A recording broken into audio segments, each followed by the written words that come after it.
It was back in about 1984 that I published a paper entitled The Analyst's Metaphors, a Deconstructionist Perspective.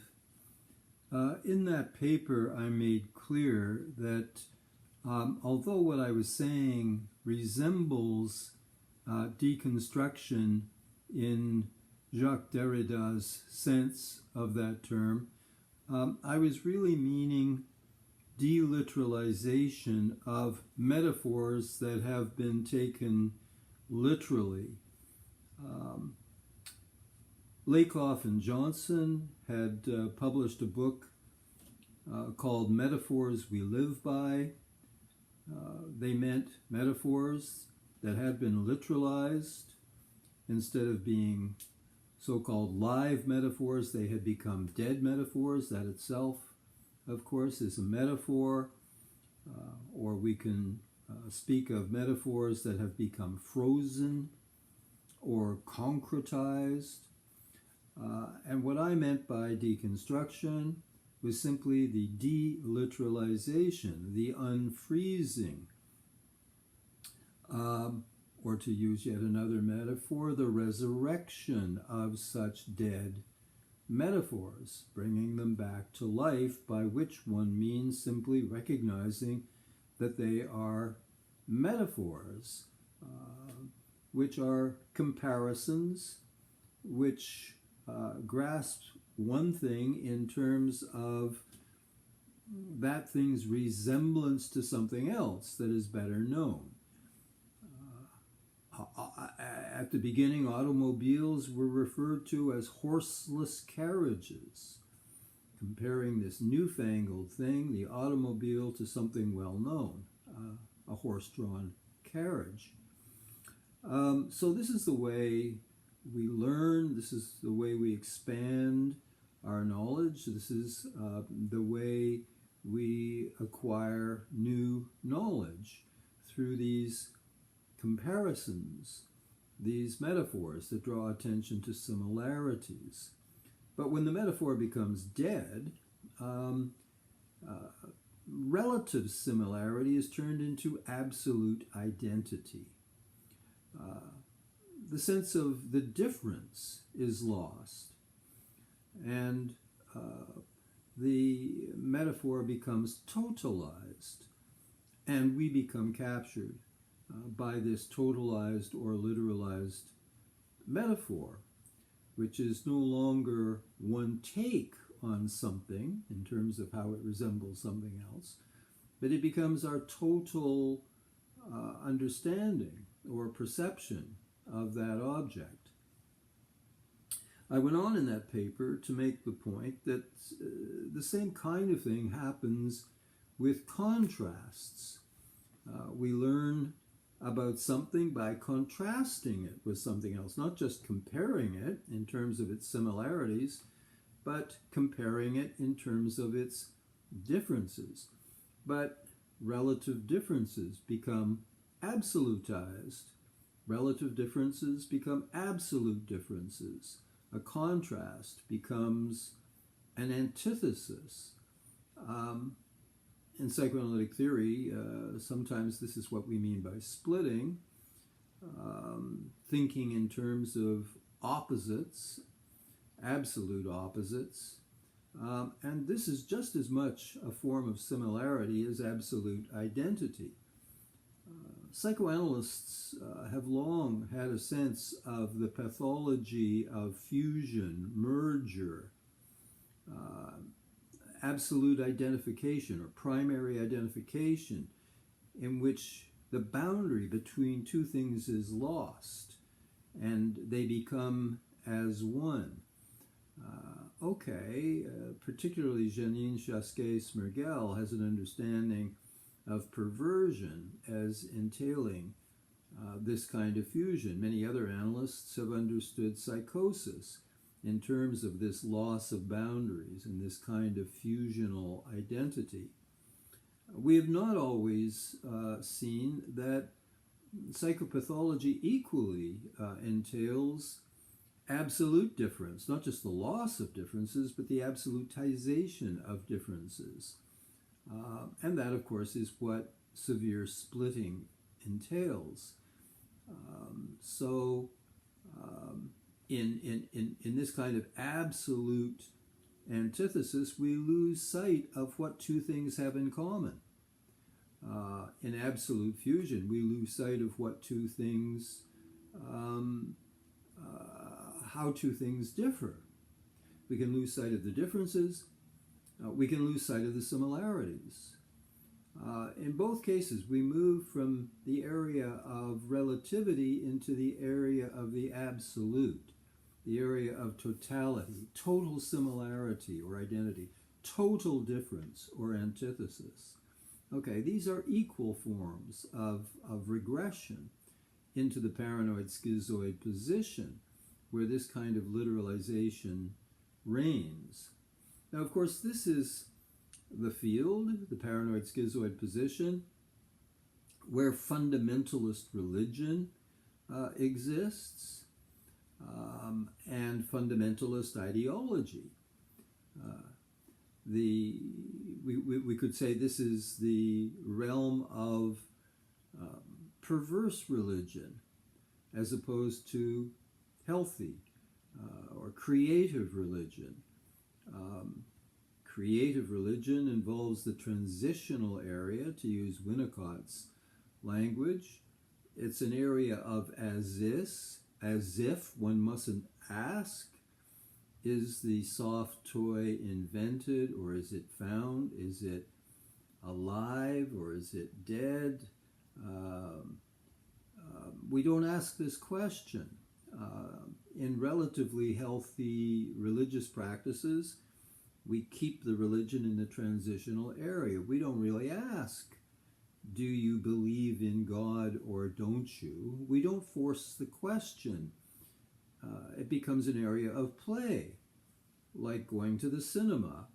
We don't ask, is this really happening in front of me, or is this mere light reflected from behind me onto a screen? We don't ask that question because we don't want to wake up to that degree. We want to partially enter into the dream, but we don't want to totally enter into the dream such that we run up to the screen and try to prevent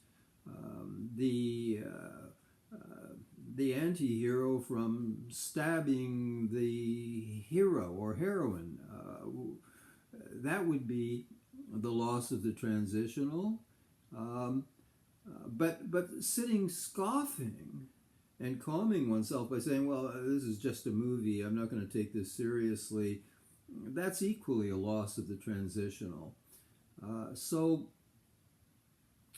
Health seems to reside in this capacity for creative play with metaphors, which we don't take literally, but neither do we dismiss them as merely metaphors. They are not merely metaphors, because metaphor is our way of understanding and our way of coming to increase our understanding, expand it into a new area to acquire knowledge.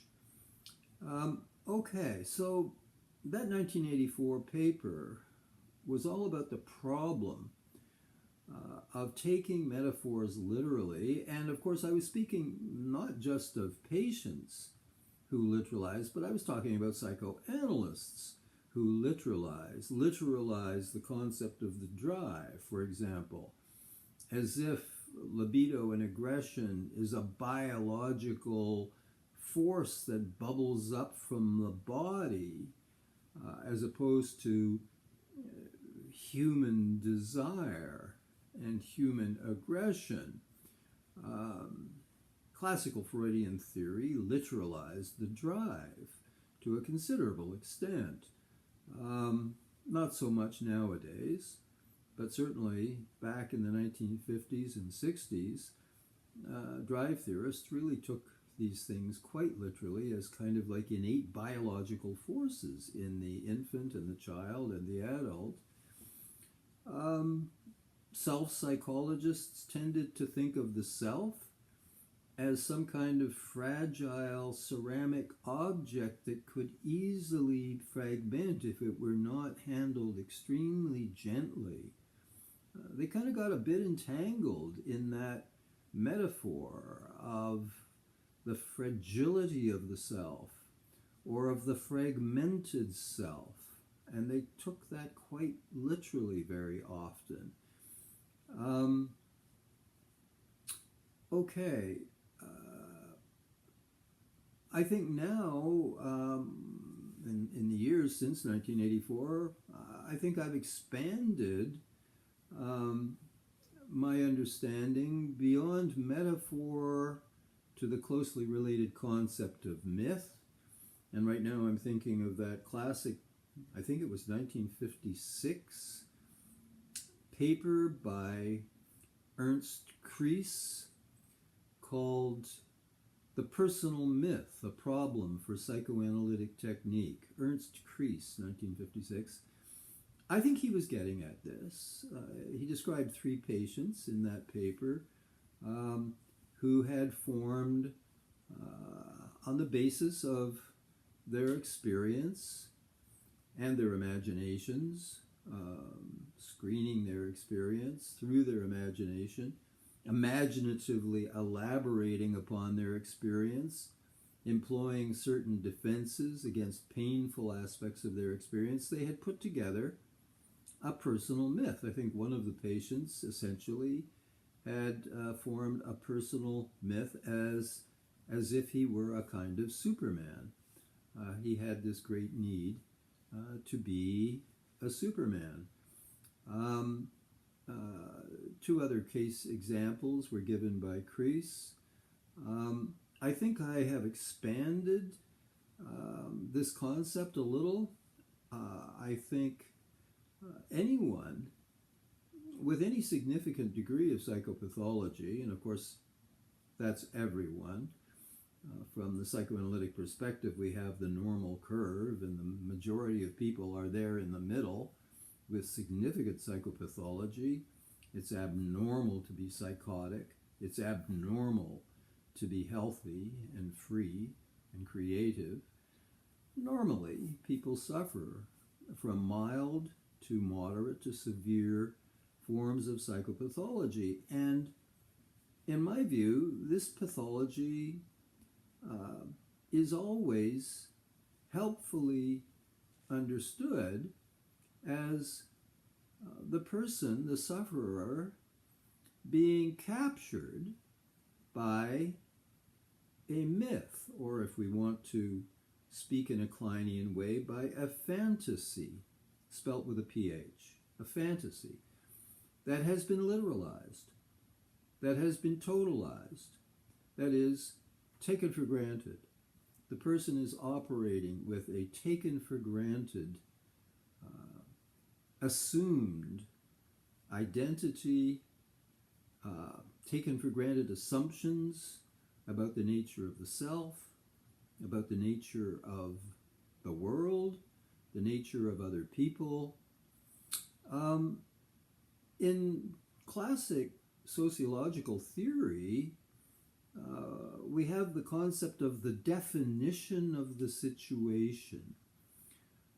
I think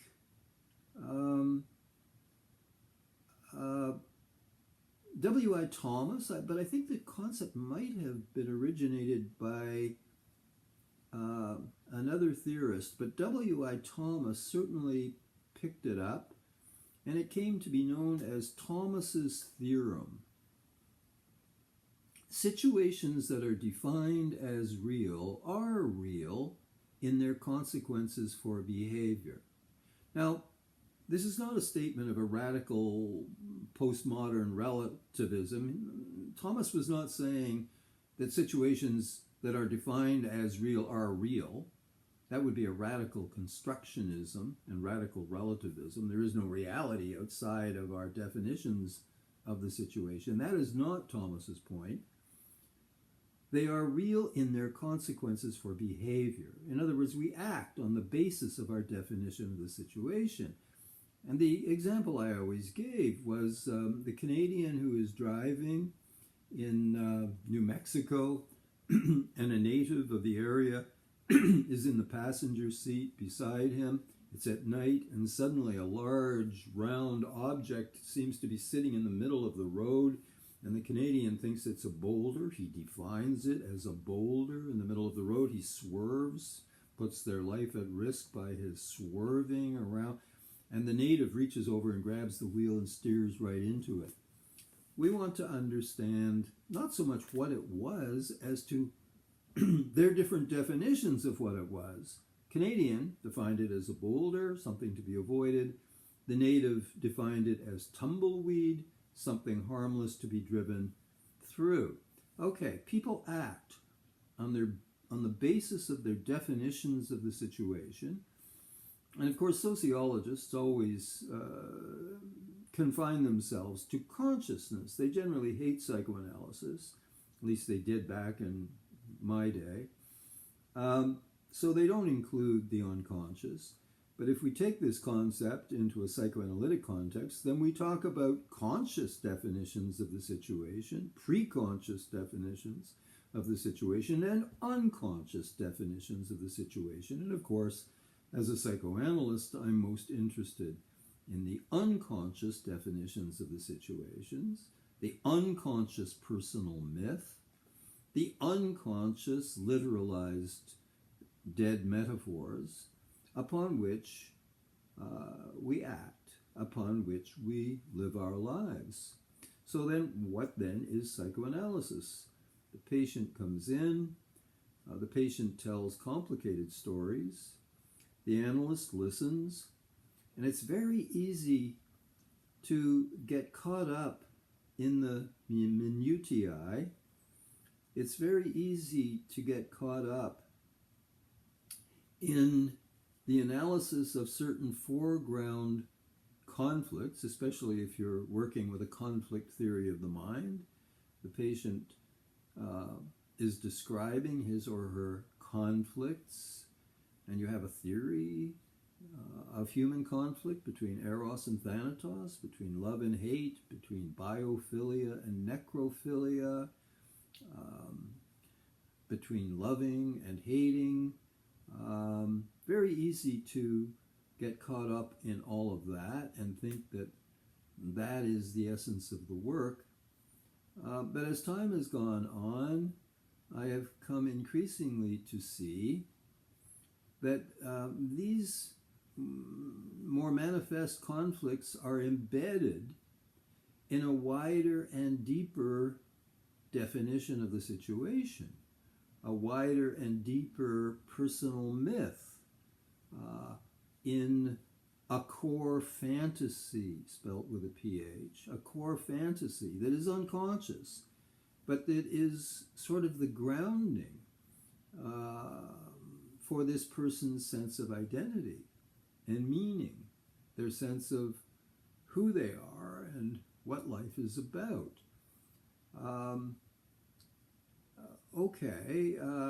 Elsewhere I've described the patient who was entirely unconscious until I instructed him to interview his 8-year older sister of what had gone on when he was a baby. His hypochondriacal mother was sleeping past noon every day in a darkened bedroom, and the older sibling came home at lunch, and mother was still in bed in the darkened, smelly bedroom. The baby was in the crib under the dormer ceiling, and the sister would go to the crib, and the baby would be lying awake, staring, not moving, not crying, not protesting, diaper full and overflowing, hadn't been changed. And then she saw the straps. The baby had been strapped down in the crib. Mother did not want to be disturbed.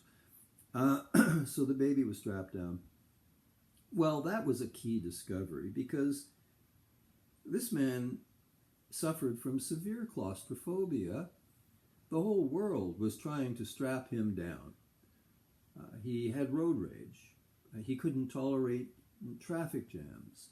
He had to move his business out of the center of the city to avoid traffic jams. He was highly resistant to coming in to see me and lying down on my couch. It was like I was trying to strap him to the couch.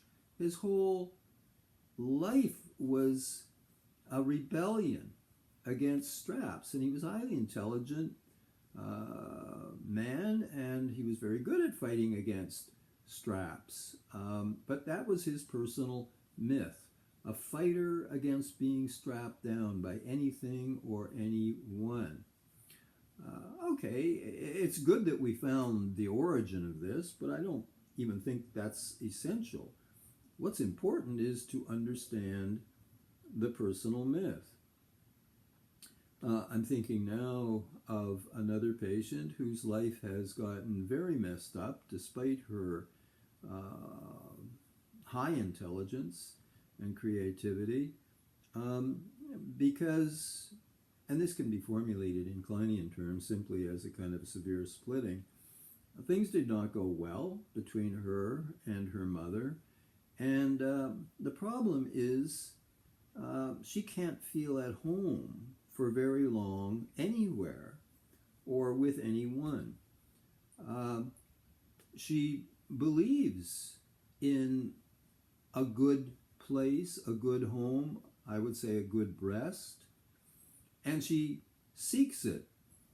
And maybe briefly she feels she has found it, but then very rapidly the good breast turns into a bad breast, and she becomes aware of all of the flaws and failures of the place or the person she has found, and she has the strongest urge to leave that place, to get away from that person, in search once again of the good breast. So everything goes to hell, and she's on again looking for heaven somewhere else. She can't settle down anywhere. So this is her personal myth. The good breast exists. She seeks it. She thinks she's found it. Turns out not to be the good breast. It becomes devalued, and she has to get away from it. So she moves, and her whole life is consumed in this quest and this never-ending departure, so that she can't get anything really going. Okay, once again, that's her definition of the situation. I'm not really saying anything other than that she suffers from a severe form of splitting, and a quest based on that. Well, I could give many other clinical examples of neurotic patients with severe Oedipal conflicts who seem to define the whole world as a bedroom from which either they are the excluded third, or they are one of the two having fun in there, always putting someone else in the position of the excluded third. They live out this triangle over and over again. That's their repetition compulsion. I guess what I'm saying is that the repetition compulsion is grounded in a personal myth. It's grounded in a definition of the situation, an unconscious definition of the situation. All the world is a bedroom, and I'm either the one in there having fun with that other exciting person, or I'm the excluded person. And then there are the anal conflicts. All the world is a bathroom. I'm either clean or I'm dirty. I'm either hanging on or I'm letting go. I either get to go when I want to go, or someone is trying to dominate me and make me go when she or he want me to go. I'm either dominated or I'm submissive. I'm either the sadist or the masochist. DNS, S&M, all rooted in this power struggle. The world is about power. That's the definition of the situation. Who has the power? Am I in control, or is someone else in control? anal fixations. And then there are the oral fixations. All the world is a kitchen. Is it lunchtime yet? Am I empty? When do I get to fill up? Is this good milk food or is this poison? Should I swallow or should I spit out? Okay, oral conflicts, all based on definitions of the situation in one or another or many of these ways. So what are the implications for psychoanalytic technique?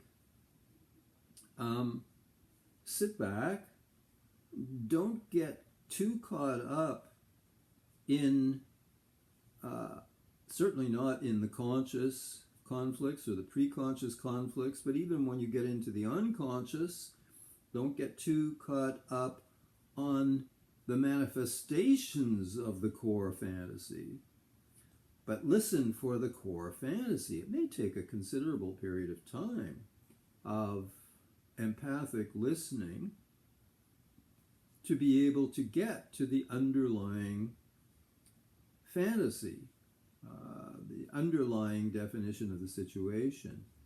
And then, of course, the task is to help the patient become aware, to become conscious of how they are lived by this unconscious fantasy, this story that they don't know is a story, that they take for granted, that they literalize.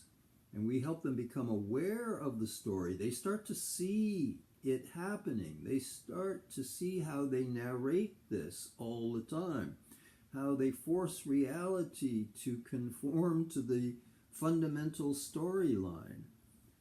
And once they become aware of how they are doing that, they begin to be able to resist doing that. Bit by bit, very slowly, they catch themselves at it and they acquire the ability to pause. This is the development of an observing ego. This is the development of what in various spiritual traditions is called an inner watcher. And of course, this is the goal of psychoanalytic treatment, to develop this inner watcher. And so one begins to see how one is captured by a personal myth, by a definition of the situation that one imposes over and over and over. This is the deconstructive or the de-literalizing task of psychoanalysis. Okay.